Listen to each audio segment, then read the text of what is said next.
안녕하세요, 준혜 서재입니다. 오늘도 지난 영상에 이어 지루함에 대한 이야기를 이어가려고 합니다.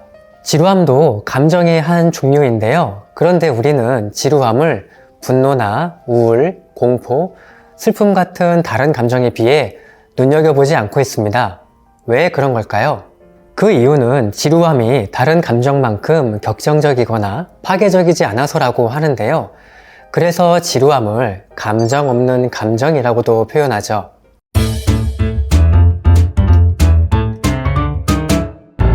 오늘 소개할 책 당신은 지루함이 필요하다에서는 지루함을 상황과 연관지어서 채워진 지루함과 텅 빈 지루함 두 가지로 나누고 있습니다. 먼저 채워진 지루함은 무언가를 하고 있지만 마음을 주지 못하는 지루함이라고 하는데요. 예를 들어 지루한 수업이나 강연을 듣고 있을 때 혹은 단순 업무를 반복하고 있을 때 같은 상황에서 일어나기 쉽죠.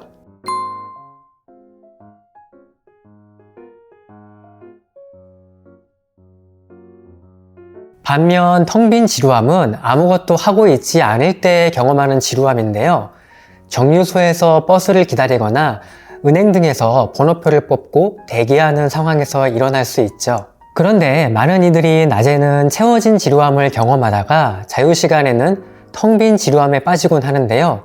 더 큰 고민은 우리가 이럴 때 무엇을 해야 할지, 하고 싶은 게 무엇인지 알지 못하는 이른바 실존적 지루함에 빠진다는 데 있습니다. 제가 지난 영상에서 지루함을 고통에 비유했죠. 고통의 진짜 목적이 상처나 위험에서 벗어나라는 신호이듯 지루함도 더 의미 있는 일을 찾으라는 신호로 여기라고요. 마찬가지로 이 책에서는 지루함이 여느 감정들처럼 그 자체로 좋거나 나쁜 게 아니라고 합니다. 다만 우리가 이 감정을 외면하지 않아야 삶을 더 풍요롭게 할 수 있다는 것이죠. 이를 위해 저자는 지루함을 하나의 공간으로 인식해보라고 조언합니다. 여기서 지루함은 무엇이든 채워넣을 수 있는 빈 방이라는 것이고요. 이 상태는 무한한 가능성을 의미하죠. 그런데 우리가 지루함의 본질을 외면한다면 이 공간을 온갖 잡동사니로 채울 수밖에 없을 것이라고 합니다. 물론 저자도 분명히 인정하듯 술을 몇 잔 마시거나 게임을 즐기고 OTT 콘텐츠에 빠지는 게 절대 잘못된 일은 아닙니다. 게다가 그는 지루함의 공간을 어떤 것으로 채워야 한다고 콕 집어 강조하지도 않습니다. 다만 이런 여흥과 오락거리들이 지루함을 피하는 유일한 수단이라고 여긴다면 그것에 의존할 수밖에 없다는 점도 알아두어야 한다는 것이죠. 다시 말해 자신이 지루함을 느낄 때 선택한 행동과 자신이 바라는 삶 혹은 미래의 모습이 서로 일치하는가를 생각해 볼 수 있어야 한다고 말합니다. 그리고 그것이 잘못됐다고 느껴진다면 이 공간을 무엇으로 다시 채워야 할지 찾아야 한다고 하죠. 누군가는 지루함이 느껴질 때 워커홀릭처럼 일에 몰두하기도 하고요. 누군가에게 전화를 걸거나 만나려고도 합니다. 그런데 우리는 왜 지루함에서 벗어나거나 회피하려고만 하는 걸까요? 우리가 지루할 때 뭐라도 해야만 할 것 같은 초조함을 느끼는 이유는 사회가 만들어 놓은 잘못된 신념 때문이라고 합니다. 예컨대 바쁘게 일하는 사람을 근면하고 능력 있다고 여기고요. 주변에 사람이 많으면 사교적이거나 인적 네트워크가 풍부하다고 보는 인식이 작동한다는 것이죠. 달리 보면 일에 대한 집착 이면에는 경쟁에 대한 불안함이 존재하고 강박적으로 사람을 만나려는 심리에는 외로움이 존재한다고 볼 수 있습니다.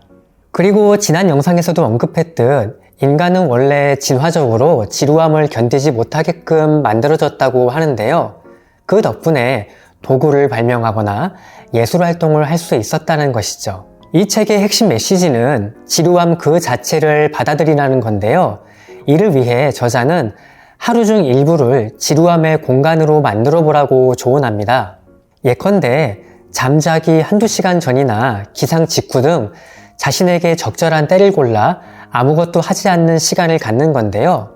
혹 여건이 허락되지 않는다면 버스나 지하철을 기다릴 때 등을 활용해 볼 수 있을 겁니다. 여기서 우리가 알아두어야 할 점, 지루한 순간에 아무것도 할 수 없음은 불편한 감정을 유발한다는 겁니다.